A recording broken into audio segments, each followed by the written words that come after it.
Veerahanuman May 26 മുതൽ വൈകുന്നേരം 6 മണിക്ക്. കരുത്തെങ്കിലും ഞാനായിട്ട് പകർന്നു കൊടുക്കണ്ടേ?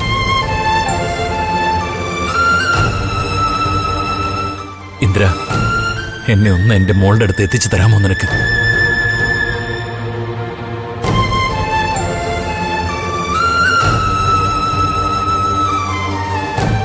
ബാക്കിയുള്ള കാര്യങ്ങളെല്ലാം തൽക്കാലം നമുക്ക് മറക്കാം.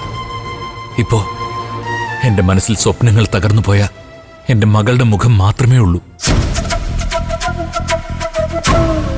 ഇന്ദ്ര, മോൻ വിചാരിച്ച എന്റെ മോളെ എനിക്കൊന്ന് കാണിച്ചു തരാൻ പറ്റും. ഈ മാഷിനെ ഒന്ന് സഹായിക്കില്ലേ ഇന്ദ്ര? അച്ഛൻ എന്താ എങ്ങനെയൊക്കെ പറയുന്നേ? ഞാൻ കൂടെ വരാം. മഞ്ചാടി നമുക്ക് കണ്ടുപിടിക്കാം. ശരി ഇന്ദ്ര, വാ, നമുക്ക് എത്രയും പെട്ടെന്ന് പോവാം. രഘുവേട്ടൻ ഒന്ന് ചെല്ല്. സുശീലാന്റെ ഹോസ്പിറ്റലിൽ കിടക്കുമ്പോ ഇന്ദ്രന് അച്ഛൻ്റെ കൂടെ എത്ര നേരം നടക്കാൻ പറ്റും? അത് കുഴപ്പമില്ല.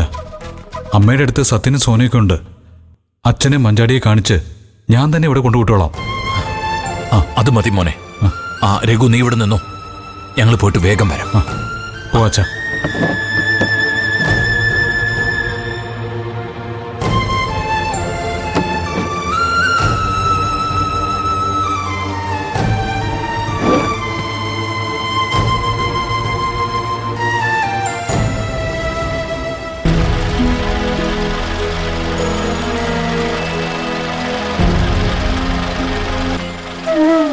എന്റെ വീട്ടുകാർക്ക് പിടികൊടുക്കാതെ ഞാനും ജീവൻ ഈ കായലിലൂടെയാ തുരുത്തിലേക്ക് രക്ഷപ്പെട്ടത്. ഞങ്ങളെ ഒരുമിപ്പിക്കാൻ ഒപ്പം നിന്ന് ഈ കായല് ഒരിക്കലും ജീവനെ മാത്രമേ കൊണ്ടുപോകുന്ന എനിക്ക് തോന്നുന്നില്ല. ഇല്ല മഞ്ചാടി, ജീവൻ അപകടമൊന്നും പറ്റി കാണില്ല. ആസിഫ് രക്ഷപ്പെട്ടതുപോലെ അവന് രക്ഷപ്പെടും. അതേ മോളെ, എന്റെ മോൻ നീന്തി നീന്തി ഏതെങ്കിലും കര പിടിച്ച് കാണും. ആരെങ്കിലും അവനെ രക്ഷിച്ചിട്ടുണ്ടാവും. ഞങ്ങൾക്ക് ആകെയുള്ളത് അവനാ. ഞങ്ങളുടെ മകനെ നഷ്ടപ്പെടാൻ മാത്രം പാപമൊന്നും ഞങ്ങൾ ആരോടും ചെയ്തിട്ടില്ല. ജീവൻ തിരിച്ചു വരുമെന്ന് തന്നെ എന്റെയും വിശ്വാസം. ഞങ്ങളുടെ ഇഷ്ടത്തെ മുറിച്ചു മാറ്റാൻ ഈ കായലിന് കഴിയില്ല.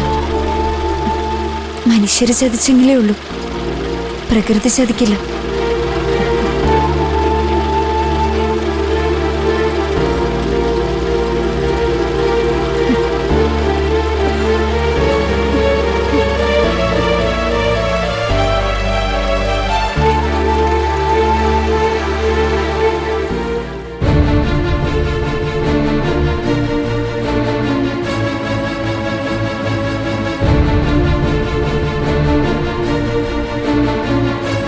പിള്ളേരൊക്കെ ഇവിടെ ഉള്ളപ്പോ ഒരു ഓളമായിരുന്നു.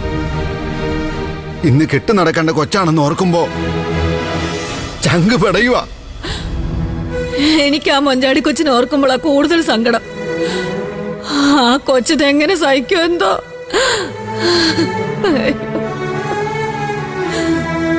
നമുക്ക് അങ്ങോട്ട് പോയി ആ മോളെ ഒന്ന് കണ്ടാലോ? എടി, എനിക്കൊന്നും വയ്യ അതിന്റെ സങ്കടം കാണാൻ. മാത്രമല്ല, നമ്മൾ ഇവിടെ വേണ്ട സൂസന്നെ. ആ കൊച്ചിന്റെ കാര്യത്തിൽ രണ്ടിലൊന്നും അറിയാതെ നമ്മൾ ഇവിടുന്ന് എങ്ങനെ മാറി നിൽക്കും? പോലീസുകാരും മുങ്ങൽ വിദഗ്ധരും ഒക്കെ ഒഴിയുടെ ഭാഗത്തേക്ക് പോയിട്ടുണ്ട്. അവിടെയാ ഇപ്പൊ തെരച്ചിൽ നടക്കുന്നത്. അവിടെ നിന്നും കിട്ടിയില്ലെങ്കിൽ 3-ാം പക്കം കടൽ കൊണ്ടുവന്ന് തരും. അറം പറ്റുന്ന വാക്കൊന്നും പറയാതനാ. ഞങ്ങളുടെ കൊച്ചിന് ജീവനോടെ തന്നെ ഞങ്ങൾക്ക് കിട്ടും. ഓനാച്ചനും കുടുംബത്തെയും കർത്താവ് ചതിക്കുകയല്ല. വരൂ.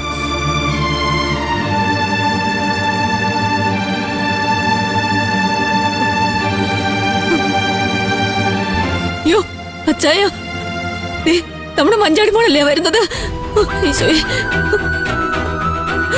മോളെ, മഞ്ചാടി. അച്ഛാ, ജീവന്റെ അച്ഛനും അമ്മ ആണോ? നിങ്ങളോട് എന്താ പറയേണ്ടതെന്ന് ഞങ്ങൾക്കറിയില്ല. അവൻ തിരിച്ചു വരുമെന്ന് തന്നെയാ ഞങ്ങളുടെ വിശ്വാസം.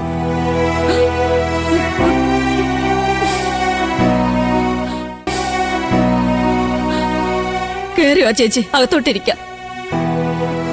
വാമേ, നമ്മളെപ്പോലെ തന്നെ ജീവൻ തിരിച്ചു വരാൻ വേണ്ടി പ്രാർത്ഥിക്കുന്നവരാ ഇവരും. അച്ഛാ.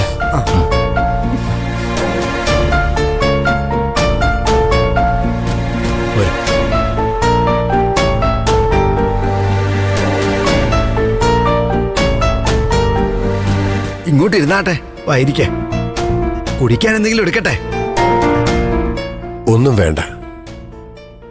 മോൾ ഇങ്ങോട്ട് വരണമെന്ന് പറഞ്ഞുകൊണ്ട് മാത്രമാണ് ഞങ്ങൾ വന്നത്. അവനെ കണ്ടെത്താതെ ഞങ്ങൾക്ക് കുടിവെള്ളം ഇറങ്ങില്ല.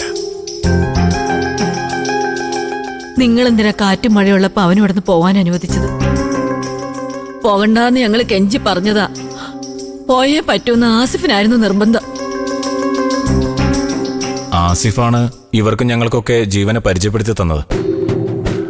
അവനാണ് ജീവനെയും മഞ്ചാടിയെയും ഒരുമിപ്പിക്കാൻ ഏറ്റവും കൂടുതൽ കഷ്ടപ്പെട്ടത്. അപ്പൊ പിന്നെ അവൻ പറയുമ്പോ എങ്ങനെയാ? സുശീലാന്റി പറഞ്ഞിട്ടാ ആസിഫ് ജീവനെ വിളിച്ചോണ്ട് പോയെ. അതെന്തോ അപകടം മുന്നിൽ കണ്ടിട്ട് തന്നെ ആയിരിക്കണം. അല്ലാതെ അവരൊരിക്കലും ഞങ്ങളെ ചതിക്കില്ല. പിന്നെ ആരാ മോളെ ചതിച്ചത്? ഒരു വള്ളം മറിച്ച് അവനെ കായലിൽ മുക്കി താഴ്ത്താനും മാത്രം ശത്രുക്കളുണ്ടോ നിങ്ങൾക്ക് രണ്ടുപേർക്കും? ഉണ്ടായിരിക്കും അച്ഛ. ഇല്ലെങ്കിൽ ഇങ്ങനെയൊന്നും സംഭവിക്കില്ല. സുശീലാന്റിക്ക് ബോധം തെളിയുന്നതോടെ എല്ലാ സത്യങ്ങളും പുറത്തു വരും. അതിനു മുമ്പ് എന്റെ കുഞ്ഞിനൊരു അപകടവും കൂടാതെ തിരിച്ചെത്തിയാൽ മതിയായിരുന്നു.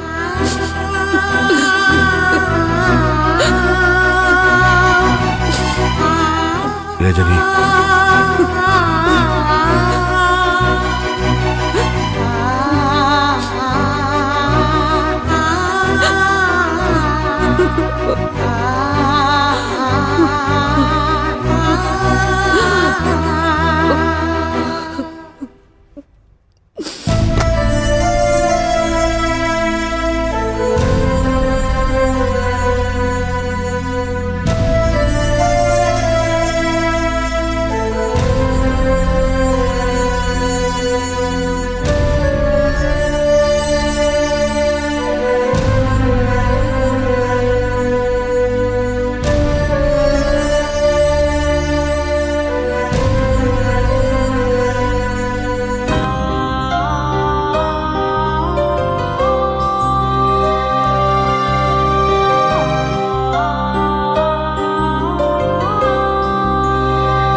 ജീവന്റെ കല്യാണ ഡ്രസ്സും താലിയുക. രാവിലെ ഞങ്ങൾ വരുമ്പോ കൊണ്ടുവന്നാ മതിയെന്നും പറഞ്ഞ് വച്ചതാ. പക്ഷെ ഒന്നും വേണ്ടി വന്നില്ല.